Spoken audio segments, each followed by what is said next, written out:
Welcome to the Solid Sites MG guide. You can either pause to look at the contents or jump straight in.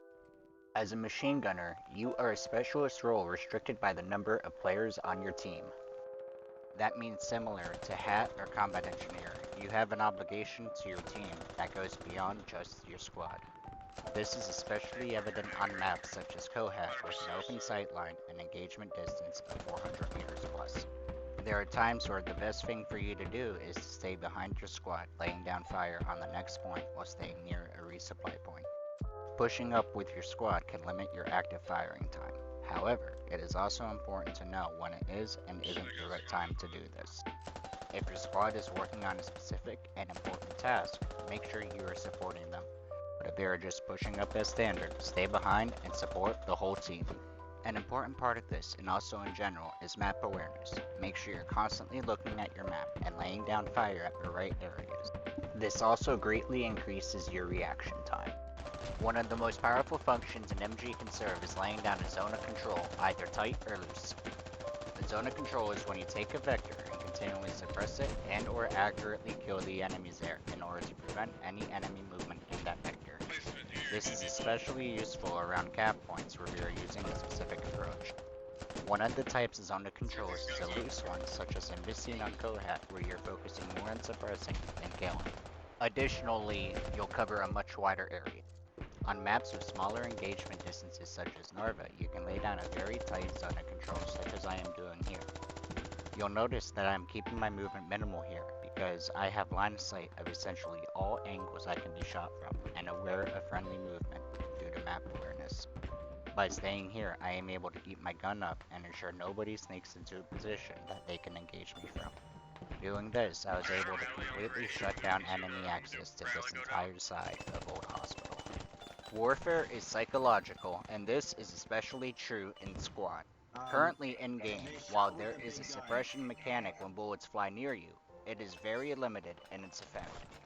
However, there is still the psychological impact of bullets landing nearby. While you are suppressing an area, you are discouraging enemy players from sticking their heads up and or from moving to a different position. This can give your team valuable time to take a flank, push up to cover, or remain hidden.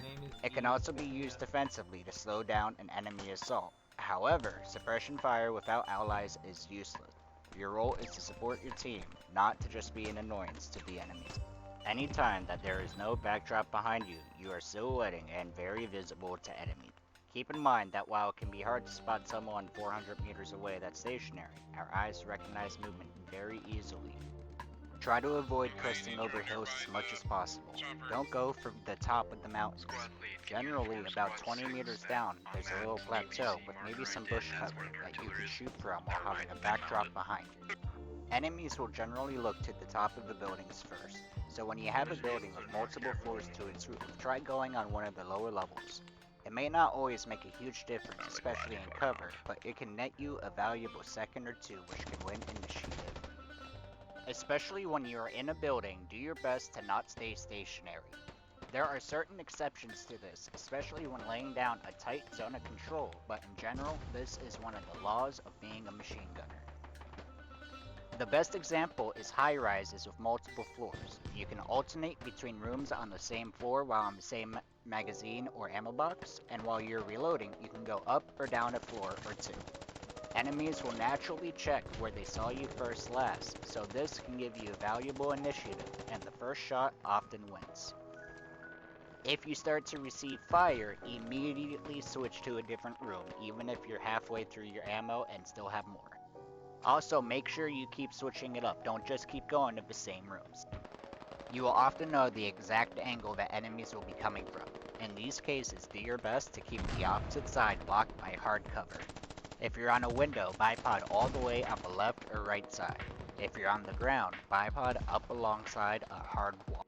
When you scan for targets, where do you look first? Chances are rooftops and windows. Enemies do the same. There are often times where you can bipod prone on the ground outside of a building, and that will give you enough cover to get initiative. But be prepared to quickly move on, because it does not offer you much protection. Your primary objectives with suppressing fire are to restrict enemy movement and fire, and support your allies. To properly suppress, you will want to fire for about 1 to 2 seconds at a time, depending on the rate of fire of your machine gun. Ideally, you will know exactly where the enemies are, and you'll suppress those spots, but this is not always the case. You can feel free to suppress areas that they'll likely come from, but keep in mind to use less ammo when you do that.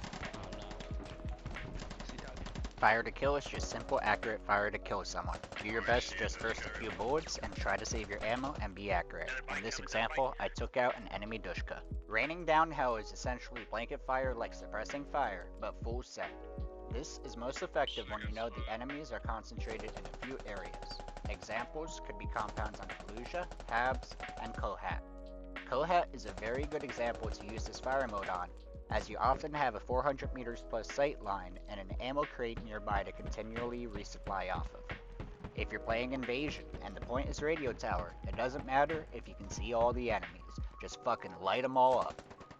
Depending on your weapon, you may be better off having your pistol out for close encounters. Practice with the different machine guns in the pop-up kill house to see how they all feel to you. The RPK is a great example of a machine gun that can be used without its bipod pretty reliably. Some other machine guns are manageable in short bursts up to around 50 meters. For conventional factions, every 1 out of 4 rounds is a tracer which can give away your position. This just adds another reason to fire and burst to help stay concealed. Unconventional factions do not have tracers. Managing your ammo is one of the most important things to becoming a good machine gunner. Your goal is to try and never run out of ammo in front of enemies, or if you do, having nearby allies to keep up the fire while you reload.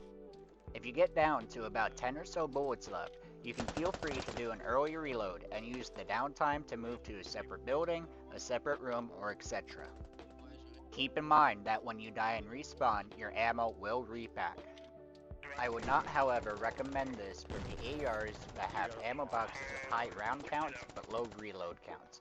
MG3 with 4 ammo boxes is one example, but the Mini-Me for the Green Insurgents and the C9A2 for the Canadians both carry 3 ammo boxes with 200 rounds each. I'll be right back, guys. Can I go get ammo?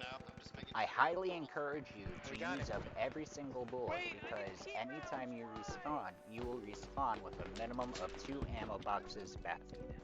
This means that there are situations where when you have no ammo and no way to resupply, it may actually be in your benefit to die and respawn at a rally point. Whenever you reload, do your best to make sure that the barrel of your gun does not flip through the wall in front of you. This is commonly overlooked, but is a very dead giveaway for your position and you never want to do it. Have a friendly crouch behind a window and you can bipod on his shoulder. This is especially useful to deal with a grenadier or scoped rifleman. Have him pull back into the room a little bit and this will greatly reduce your visible profile, making it much safer than bipoding on the window.